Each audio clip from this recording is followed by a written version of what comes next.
우리는 지난 말씀을 통해서 그리스도인들이 세상에서 세상의 방법으로 이기는 것이 아니라 하나님의 방법으로 이긴다는 것을 우리가 배웠습니다.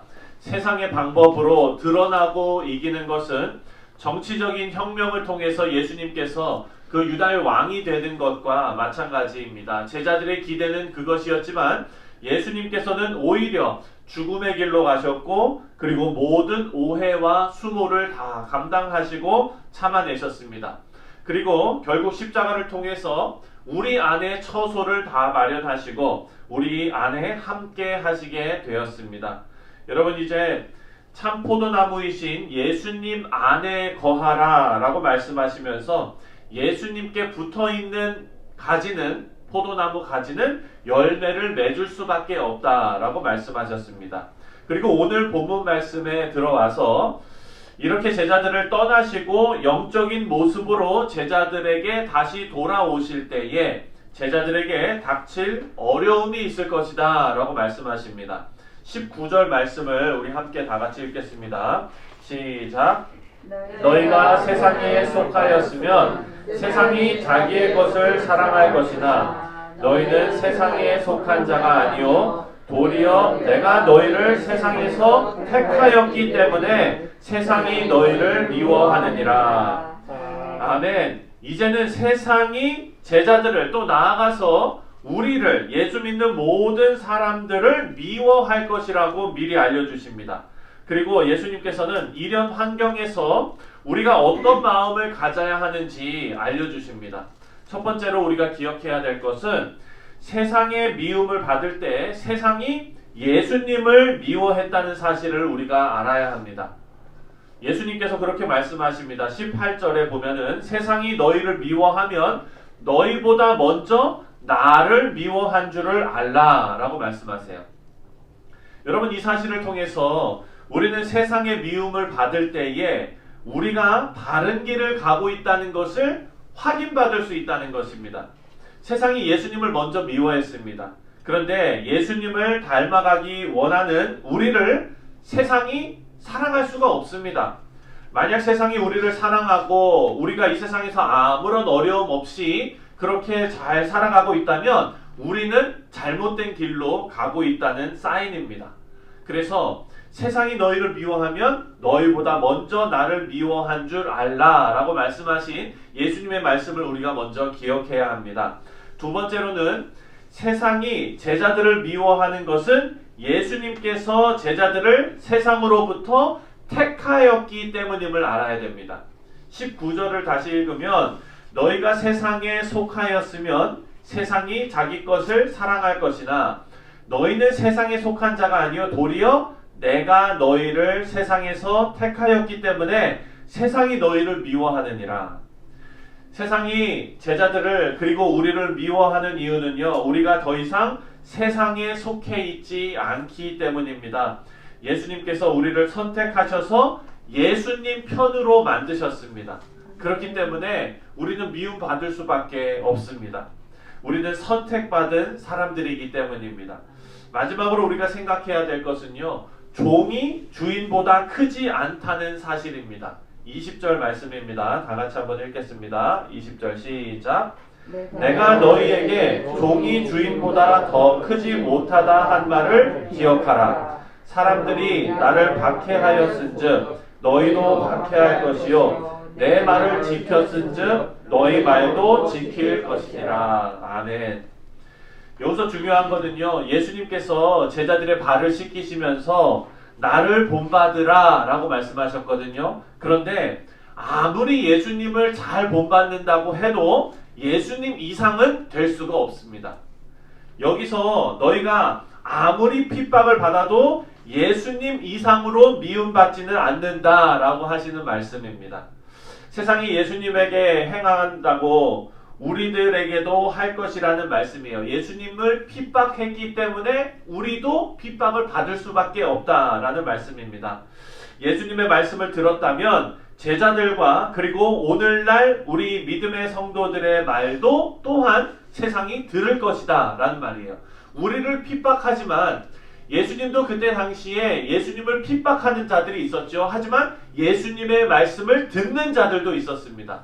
마찬가지로 우리도 세상에서 우리를 핍박하는 자들이 있지만 우리의 말을 듣는 자들도 분명히 있을 것이라는 말씀이에요. 그래서 우리는 여러분 핍박받는다고 주눅 들어 있지 말아야 합니다. 우리는 때를 얻든지 못 얻든지 하나님의 말씀을 증거해야 되는 그런 사명이 있는 줄 믿습니다. 아멘.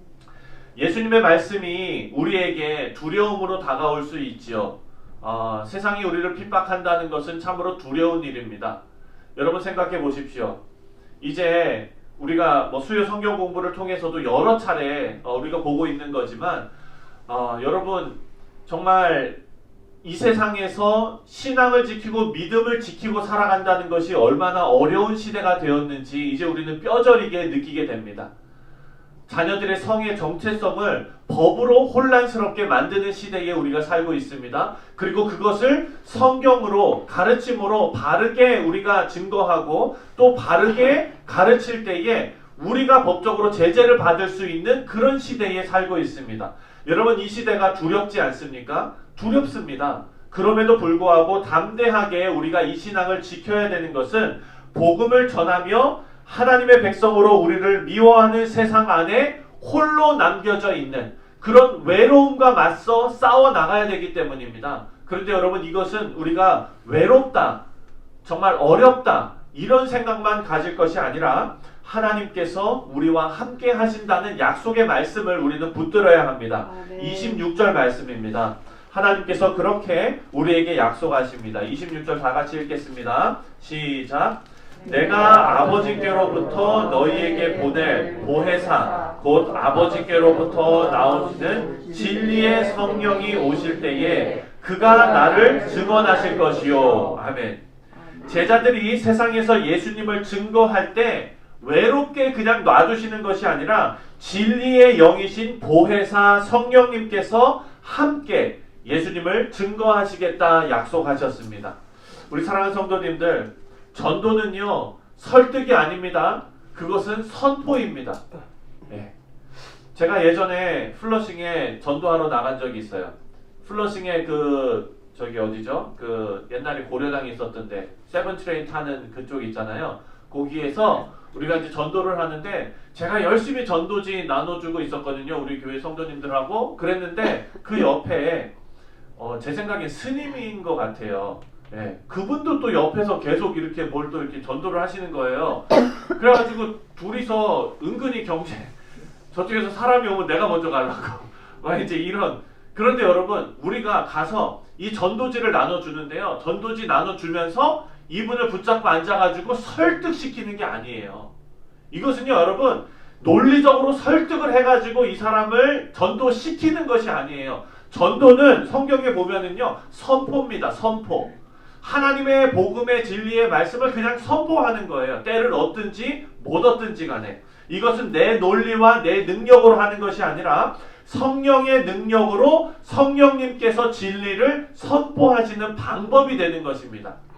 그래서 사랑하는 성도님들, 우리는요, 우리의 능력과 상관없이 하나님께서는 전도의 미련한 방법을 사용하시기를 즐겨하신다 그랬어요. 그러니까 우리는요, 우리가 때를 얻든지 못 얻든지 성령께서 하신다는 믿음을 가지고 선포하는 것입니다.